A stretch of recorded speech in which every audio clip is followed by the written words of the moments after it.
Welcome to Vento classes. और आज की क्लास में स्टार्ट करने वाले हैं कक्षा 10वीं का विषय गणित भाग 1 नवनीत स्वाध्याय प्रश्न पत्र स्टार्ट किए थे स्टूडेंट्स। इसके अंदर 4 स्वाध्याय प्रश्न का क्वेश्चन नंबर 4 हम लोग हल कर चुके हैं। आज की वीडियो लेक्चर में लोग स्वाध्याय प्रश्न पत्र 5 जो है उसका क्वेश्चन नंबर 4 करेंगे। स्टूडेंट्स क्वेश्चन नंबर 1, 2 और 3 ये जो होते हैं थोड़ा सरल होते हैं, जिनको लगभग सारे स्टूडेंट्स कर लेते हैं। तो सवाल करने में तकलीफ होती है कहाँ प्रॉब्लम आती है, तो क्वेश्चन नंबर 4 और 5 में, जिसके अंदर मैं क्वेश्चन नंबर 4 हल कर रहा हूँ। इसके आने वाली वीडियोस में आपको क्वेश्चन नंबर 5 मिल जाएगा। तो चलिए स्टूडेंट्स, यहाँ पर पहला सवाल हमारे पास है। एक जेट विमान उड़ते समय कुछ समय में 4500 किलोमीटर की दूरी तय करता है। एक जेट विमान है, उड़ते समय कुछ समय तक 45 किलोमीटर दूरी तय करता है। यदि उस विमान के गति को 150 किमी प्रति घंटा कम कर दी जाए तो उसे वही यात्रा तय करने में 1.5 घंटे अधिक लगेंगे। जेट विमान की मूल गति ज्ञात करो। आपको बताना है कि जेट विमान की मूल गति क्या रहेगी। ठीक है, तो मान लेते हैं, हल करते हैं। यहां पर हल माना जेट विमान की मूल गति x किमी प्रति घंटा है। ओके, और विमान द्वारा तय की गई दूरी कितनी रहेगी, और जेट विमान द्वारा तय की गई दूरी कितना स्टूडेंट्स, 4500 किलोमीटर। ओके, चलो अभी तो पहला बता दिया कि जेट विमान है जिसकी कोई गति है, वो गति हमको मालूम नहीं है, लेकिन वो कितनी दूरी तय कर रहा हो हमको मालूम है, 4500। ठीक है, तो अगर हम लोग आगे जाके उस जेट विमान की जो गति है, जो स्पीड है, वह 150 किलोमीटर प्रति घंटा क्या करते हैं, कम करते हैं, तो उसको जो समय पहले लगता था उस समय से 1.5 घंटा अब ज्यादा लगेगा, क्योंकि आपने स्पीड कम कर दी ना। किसी भी गाड़ी का जब आप गति कम करोगे, स्पीड कम करोगे, तो आपको टाइम तो ज्यादा लगेगा ना। तो चलिए, अब यहां पर हमारे पास सूत्र है समय बराबर दूरी बटे गति बोल दीजिए, चाल बोल दीजिए, वेग बोल दीजिए, जो भी आपको बोलना है। ठीक है, तो यहां पर हो जाएगा बेटा समय बराबर, समय कितना हमारा, दूरी कितनी हमारी 4500, गति कितनी है x है, ये हमारा समय हो गया। ठीक है, अब दूसरी शर्त में क्या बोला बेटा कि अगर जेट विमान की गति आप क्या करते, जेट विमान की गति 150 किमी प्रति घंटा कम करने पर, यहां प्रति घंटा आएगा स्टूडेंट्स, कम करने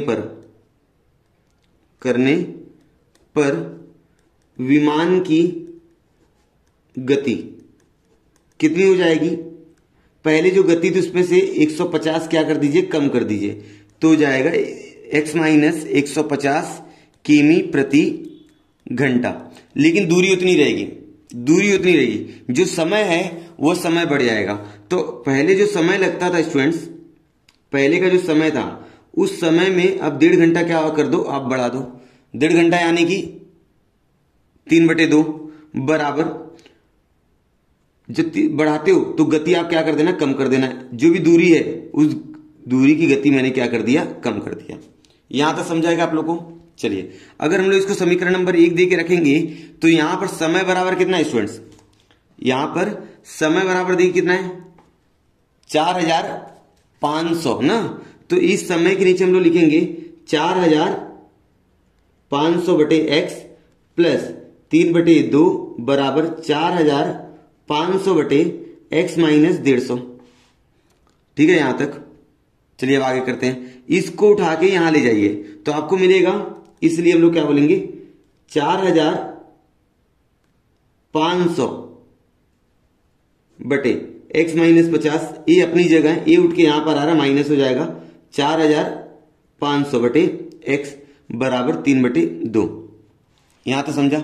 अब 4500 यहां पर भी है, 4500 यहां पर भी है, तो दोनों जगह से हम लोग क्या करेंगे, कॉमन ले लेंगे। तो कितना हो जाएगा 4500, अंदर बचेगा ब्रैकेट के x माइनस 150 माइनस x बटे 1/x बराबर 3/2।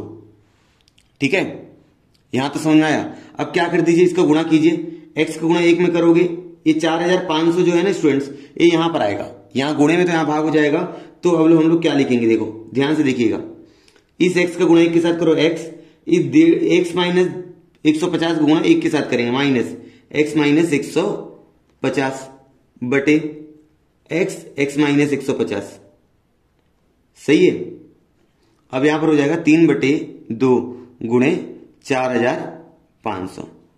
यहां तो समझा है। चलिए अब आगे करते हैं। 150 लिखेंगे, यहां पर रहेगा, बटे में रहेगा x माइनस 150। ठीक है, और यहां पर क्या था, 3/2 गुणे 4500। यहां तो समझा है। चलो x प्लस माइनस कैंसल हो गया, अब कितना बच जाएगा, 150 बटे x के अंदर गुणा करो, x स्क्वायर माइनस 150x। अब 3 से इसको भाग दे दूं, 3 से भाग दो कितना हो जाएगा, 1/2 गुणे 1500। सही है। अब क्या करेंगे, आगे देखिए, 150 बटे एक्स स्क्वायर माइनस 150x बराबर 1/3000। ठीक है ना। अब क्या करो, तीनों गुणा करो, इसका गुणा जब इसके साथ करोगे तो आपको यही मिलने वाला है, एक्स स्क्वायर माइनस 150x बराबर 3000 का गुणा 15 में करोगे तो 1 जीरो और इधर 3 जीरो, 4 जीरो पहले लगा दीजिए आप लोग, और 15 3 कितना होता है 45। ठीक है, अब आपको दिख रहा होगा ये वर्ग समीकरण जैसा, तो इसको वर्ग समीकरण के मानक रूप में लिखिए। क्या लिखेंगे हम लोग, x square minus 150x minus 4000, देखिए इतना 4,50,000 बराबर कितना हो जाएगा, 0 हो जाएगा। यहां तक समझाइए स्टूडेंट्स। चलिए अब क्या करेंगे हम लोग कि गुणा करने पर ऐसी दो संख्या को पता लगाइए कि गुणा करने पर 4,50,000 आना चाहिए और घटा दिया तो 150 हो जाना चाहिए। ऐसी दो संख्याओं का पता लगाओ, गुणा किया 4,50,000 और घटा दिया तो 150 हो जाना चाहिए। तो उसका आंसर आपका रहेगा स्टूडेंट्स 750 गुणे 600। जब 750 का गुणा 600 में करोगे तो आप सभी को मिलेगा 4,50,000। अब जब 750 में से आप 600 माइनस करोगे तो आपको मिलेगा 150। ये आप लोग कर सकते हो थोड़ा सा समय लेकर। ठीक है, इतना गुणनखंड आप कर लीजिएगा। अब आगे तो इस 150 की जगह हम लोग क्या लिखेंगे, x square minus 750 minus 600x minus 4,50,000 बराबर 0। अब एक्स स्क्वायर माइनस 750x, ये माइनस माइनस हो जाएगा प्लस 600x माइनस 4,50,000 बराबर 0। अब जो दो का जोड़ी बना देंगे, यहां पर देखिए दो जोड़ी बना दिया। अब क्या करेंगे स्टूडेंट्स, यहां कॉमन लीजिए, कॉमन क्या रहेगा, x कॉमन लिया, x माइनस 750 बच जाएगा, प्लस 600 कॉमन लिया, x माइनस 750 बच जाएगा, क्योंकि जो ब्रैकेट यहां पर आएगा वही ब्रैकेट यहां पर भी आने वाला है। 600 कॉमन ले लीजिएगा आप लोग, तो x माइनस 750 बराबर 0 या x प्लस 600 बराबर 0। तो अगर इसको आगे हल करोगे तो x बराबर 750 आएगा या x बराबर आएगा माइनस 600, और x हमने क्या माना है, x को हमने गति माना है। क्या माना है स्टूडेंट्स, गति। तो गति कभी ऋणात्मक होती है क्या, नहीं होती है। तो गति ऋणात्मक नहीं होती है तो हम लोग क्या बोलेंगे, गति ऋणात्मक नहीं होती, इसलिए x बराबर माइनस 60 600 अमान्य रहेगा, अमान्य होगा। यहां तक समझाएगा आप लोग को। अब आगे तो इसलिए हम लोग x का मान कितना ले लेंगे, 7,750 किमी प्रति घंटा, क्योंकि आपने गति निकाला, गति के किमी प्रति घंटा लिखेंगे। स्टूडेंट जब भी गणित का सवाल करेंगे तो आपका उत्तर आने के बाद उसकी इकाई जो भी है वो इकाई लिखना बहुत ज्यादा जरूरी है। ठीक है, तो x क्या था, x विमान की गति थी, तो हमको क्या निकालना था, हमको निकालना था विमान की वास्तविक गति। तो हम लोग क्या लिखेंगे, उत्तर जेट विमान की वास्तविक गति 750 किमी प्रति घंटा होगी। समझा गया स्टूडेंट्स? चलिए, इस तरह से हमारा पहला सवाल हो गया। जेट विमान कुछ निश्चित कुछ गति से 4500 किलोमीटर दूरी तय करता था, लेकिन उसके बाद क्या किया, उस गति में 150 किलोमीटर कम कर दिया। जैसे 150 किलोमीटर कम कर दिया, जो पहले जो समय लगता था उस समय से 1.5 घंटा ज्यादा लगेगा। तो बताइए जेट विमान की गति कितनी थी, ये सवाल में पूछा गया था। तो हमने इसको हल किया, आपको समझ में आया होगा। स्टूडेंट्स समय समय पर आप स्क्रीनशॉट ले लिया करो। ठीक है, चलिए अब अगला सवाल करते हैं। चलिए स्टूडेंट्स, आपके सामने अगला सवाल है, किसी अंकगणित श्रृंखला के 4 क्रमिक पदों का योगफल 36 तथा दूसरे एवं चौथे पदों का योग गुणनफल 105 है, तो वे सभी पद आरोही क्रम में हो तो उन 4 क्रमिक पदों का 4 क्रमिक पद ज्ञात करो। ठीक है, यहां पर अंकगणित श्रृंखला के 4 क्रमिक पद आपको ज्ञात करने हैं। यहां पर 2 शर्त दी गई स्टूडेंट्स। पहली शर्त में बताया गया है कि 4 क्रमिक पदों का जो योगफल है वह 36 है, और उनमें दूसरा और जो चौथा पद है उनका गुणनफल आपको 105 दिया है। तो आपको बताना है कि वो 4 क्रमिक पद कौन से रहेंगे, और 4 क्रमिक पद आने के बाद उनको आरोही क्रम में लिखना। आरोही क्रम मतलब बढ़ता क्रम। ठीक है, चलो हल करते हैं इसको। हल, माना अंकगणितीय श्रृंखला के 4 क्रमिक पद a minus D, A plus D और ए प्लस क्या रहेगा, 2d रहेगा है। ठीक है, तो पहली शर्त के अनुसार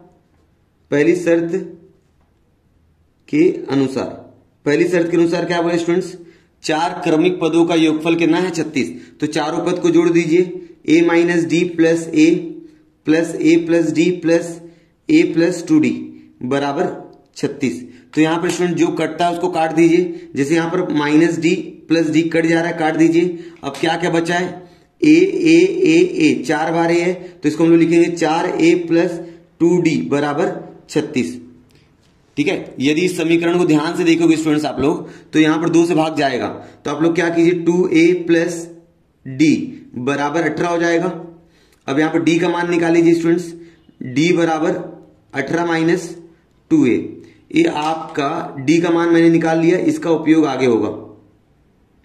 ठीक है, चलो अब क्या करेंगे, दूसरी शर्त क्या बोल रही है, दूसरी शर्त से क्या बोला है, दूसरा और चौथा। दूसरा पद कौन था स्टूडेंट्स, ए था, और चौथा पद ए प्लस 2d था।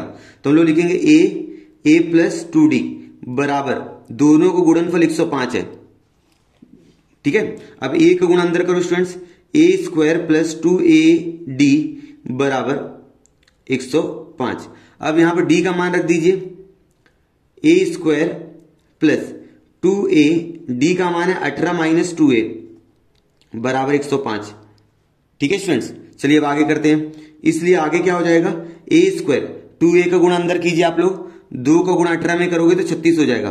36a माइनस 2 का गुणा 2 के साथ करेंगे 4 हो जाएगा, a का गुणा a के साथ करोगे a स्क्वायर हो जाएगा। सही है, बराबर 105। चलिए अब आगे क्या करेंगे हम लोग, a स्क्वायर में से 4a स्क्वायर जाए कितना आएगा, minus 3a square plus 36a, और इसको 105 जो यहां प्लस में यहां पर माइनस ला दीजिए, बराबर 0। अब किसी भी वर्ग समीकरण को आपको हल करना है या किसी भी समीकरण हल करना है, तो पहला पद माइनस मत रखिए। ऐसा नहीं कि माइनस रखोगे तो हल नहीं होगा, लेकिन अगर माइनस नहीं रहेगा तो हल करने में थोड़ा आसानी हो जाती है। तो हम लोग लिखेंगे -3 से भाग देने पर, समीकरण में -3 से भाग देने पर। अब ऐसा क्यों किया? क्योंकि 3, 36 और 105 सब 3 के भाड़े में आते हैं, तो a² हो जाएगा प्लस 12a हो जाएगा। 3 से भाग दो, 3 3 का 9, 3 5 15 बराबर 0।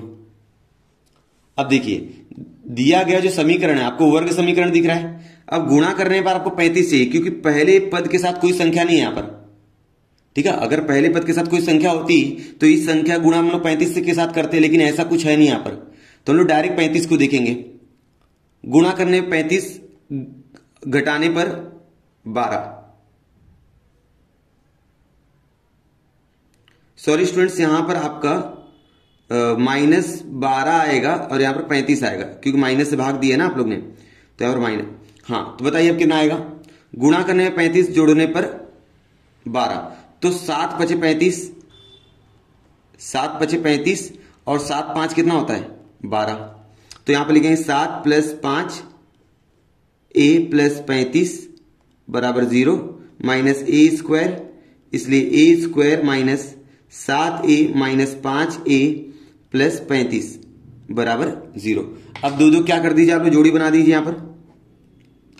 ठीक है, अब जोड़ी बनाने के बाद क्या अगला स्टेप होता है? कॉमन लेने का।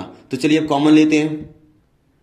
चलिए स्टूडेंट्स, जब कॉमन आप लोग लोगे तो बचेगा a - 7 और दूसरे वाले ब्रैकेट में से -5 आप कॉमन लोगे तो बच जाएगा a - 7 अंदर भी बराबर 0। ठीक है, यहां तक समझाया क्या? हाँ, चलिए अब आगे करते हैं।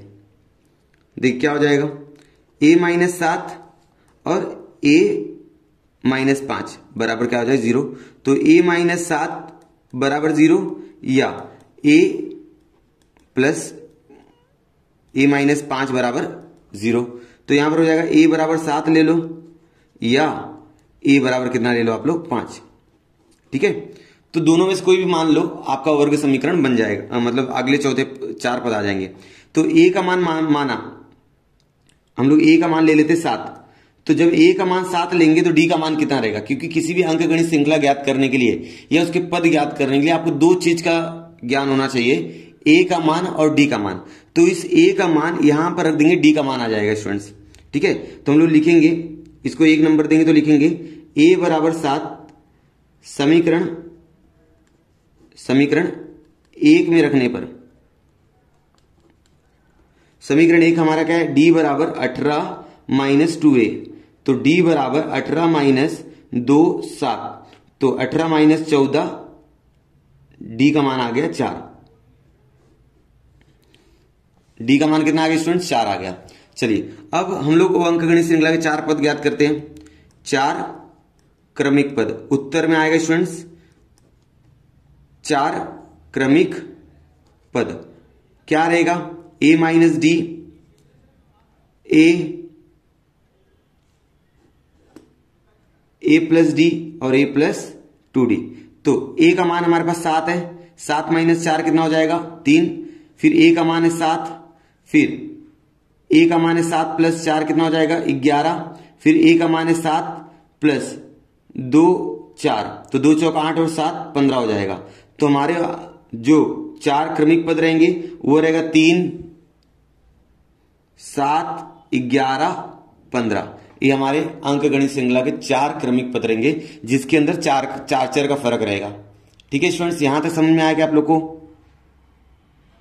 समझा यहां तक? चलिए स्टूडेंट्स, यहां पर आपके सामने तीसरा सवाल है। दो पासों को एक साथ उछाला गया। पासा क्या होता है आप सभी को मालूम है स्टूडेंट्स, जो लूडो खेलते हैं ना, जो लूडो का गोटी होता है उसे पासा कहते हैं ना। तो उछाला गया हो तो निम्नलिखित घटना की संभावना ज्ञात करो।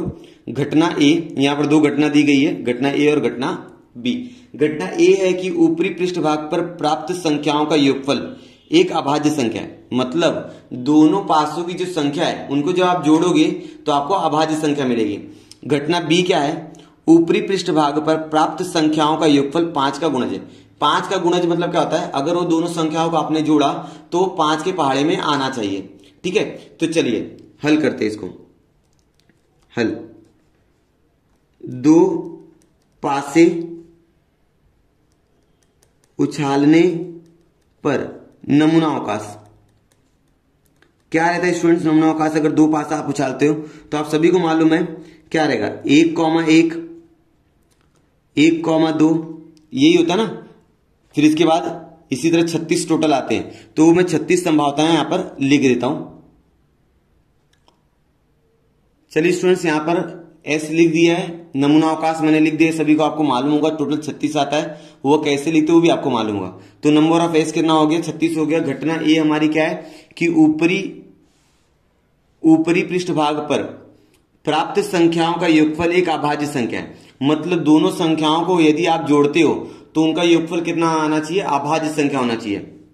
1 और 1 2 होता है, 2 अभाज्य संख्या है क्या? हाँ है, तो लिख दीजिए इसको, 1 और 1 2। 1 और 2 3 होता है, तो 3 अभाज्य संख्या है क्या? हाँ लिख दीजिए। 1 और 3 4 होता है, अभाज्य संख्या नहीं है। 1 और 4 5 होता है, अभाज्य संख्या है। ठीक है, 1 और 4 5 होता है, अभाज्य संख्या हो गई। 1 और 5 6 होता है, 1 और 6 7 होता है, तो 1 और 6 भी कितना हो जाएगा? अभाज्य संख्या हो गई।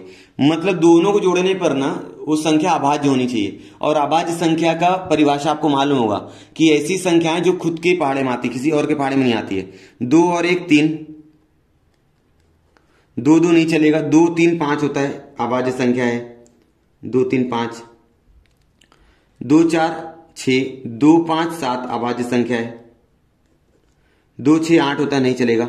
2 और 1 3 और 1 4 होता है, 3 2 5 होता है, 3 2 5 अभाज्य संख्या है। 3 3 6 होता है, नहीं चलेगा। 3 7 3 4 7 होता है। 3 5 3 और 5 कितना? 8 होता है, नहीं चलेगा। 3 6 9 होता है, 9 3 4 जन के पहाड़े में आता है। तो 4 और 1 5 होता है, तो यहां पर लिख दीजिए 4 और 1 5। फिर 4 2 6, 4 3 7, 4 3 7 लिख दीजिए। 4 4 8 होता है, अभाज्य संख्या नहीं है। 4 5 9 होता है, अभाज्य संख्या नहीं है। 4 6 10 होता है, अभाज्य संख्या नहीं है। 5 और 1 6, 5 और 2 7 होता है, 7 अभाज्य संख्या है। 5 3 8, 5 4 9, 5 5 10, 5 6 11, 11 भी क्या है? अभाज्य संख्या है। 11 किसी पहाड़े में नहीं आता है। 6 और 1 7 होता है, 6 2 8 होता है, 6 3 9, 6 4 10, 6 5 11। जी नहीं, कितना आ गया टोटल? नंबर ऑफ ए कितना आ गया? 3 3 6, 3 9, 3 12, 3 15, टोटल 15 आ गया। मतलब कुल ऐसी 15 संख्याएं हैं जिनका योगफल अभाज्य संख्या है। ठीक है, तो चलिए घटना बी लिखते हैं हम लोग। घटना बी स्टूडेंट सवाल जब करोगे तो वहां पर जो घटना बी रहेगा उसको यहां पर आप लिख दोगे। हाँ चलिए, बी क्या हमारे पास कि ऊपरी पृष्ठभाग पर प्राप्त संख्याओं का योगफल 5 का गुणज है। मतलब जो संख्याएं हैं उनका योगफल 5 के पहाड़े में आना चाहिए। जैसे 5 के पहाड़े में आने वाली संख्या कौन सी है? 5 है, 10 है, 15 है। मतलब दोनों संख्याओं को जोड़ा ना तो 5 मिलना चाहिए, 10 मिलना चाहिए, 15 मिलना चाहिए। चलिए, तो पहली संख्या आप सभी को मालूम कौन सी रहेगी? 1 और 4 रहेगा, जो 5 होता है। फिर दूसरे वाले रो में जाओगे तो 2 और 3 मिलेगा आपको। फिर 3 और 2 मिलेगा। फिर 4 और 1 मिलेगा। फिर 4 और 6 मिलेगा, 10 होता है। ठीक है ना। फिर 5 और 5 मिलेगा, 10 होता है। ओके, फिर 6 और 4 मिलेगा। ये कुछ संख्याएं जिनका योगफल कितना होता है स्टूडेंट्स? 5 के पहाड़े में आते हैं लोग। तो नंबर ऑफ बी कितना हो जाएगा मुझे बताइए? 1 2 3 4 5 6 7, 7 हो गया ना। अब इनकी संभावना भी हमको ज्ञात करनी थी। ठीक है, तो यहां पर P ऑफ ए बराबर हो जाएगा नंबर ऑफ ए बटे नंबर ऑफ एस। तो 15 बटे कितना हो जाएगा? 36। ठीक है ना। अब 15 बटे 36 इस संभावना फॉर्मूला है जिसकी संभावना आपको लगानी है P मतलब प्रोबेबिलिटी ऑफ ए की संभावना निकालनी, इसलिए P ऑफ ए बराबर नंबर ऑफ ए बटे नंबर ऑफ एस। बहुत समय स्टूडेंट्स क्या होता है कि बहुत सारे स्टूडेंट्स होते हैं कि नंबर ऑफ एस ऊपर लिख देते हैं। हमेशा याद रखना, जो बड़ी संख्या रहेगी वो नीचे रहेगी और छोटी वाली संख्या ऊपर रहेगी। ये बात को हमेशा याद रखना। 3 5 15 और ये 12, तो 12 बटे 15 बटे 12 हो जाएगा। कभी कभी बहुत लोग 12 बटे 5 लिख देते हैं, ये गलत है। तो 5 बटे 12 इसका आंसर आ गया। अब जब P ऑफ बी निकालोगे स्टूडेंट्स, यहां पर P ऑफ बी बराबर नंबर ऑफ बी बटे नंबर ऑफ एस। तो नंबर ऑफ बी हमारे पास 7 आया था और नंबर ऑफ एस हमारे पास 36 है। तो 7 और 36 कटेंगे क्या? नहीं कटेंगे। तो पहला संभावना 5 बटे 12 हो गई, दूसरी संभावना 7 बटे 36 है। तो हम लोग उत्तर लिखेंगे कि घटना ए की संभावता 5/12, घटना बी की संभावता 7/36 है। तो इस तरह से आपका ये तीसरा सवाल पूरा हुआ। तो स्टूडेंट्स इस तरह से आपके प्रश्न पत्र 5 के चौथा क्वेश्चन नंबर 4 का तीनों सवाल पूरा हो गया। उम्मीद आपको पूरे तीनों सवाल समझ में आया होगा। यदि स्टूडेंट्स आपको वीडियो समझ में आ रही है, सवाल समझ में आ रहा है, तो वीडियो को लाइक कीजिए, अपने दोस्तों के साथ शेयर कीजिए। यदि आपने हमारे चैनल को अभी तक सब्सक्राइब नहीं किया है तो प्लीज चैनल को सब्सक्राइब कर दीजिए, क्योंकि इसी तरह की आपको गणित से संबंधित अच्छी अच्छी वीडियो इस चैनल पर मिलती रहेंगी। यदि आपको कुछ भी डाउट हो तो आप मुझे कमेंट सेक्शन में कमेंट करके पूछ सकते हो। मिलते हैं नेक्स्ट वीडियो में, तब तक के लिए धन्यवाद।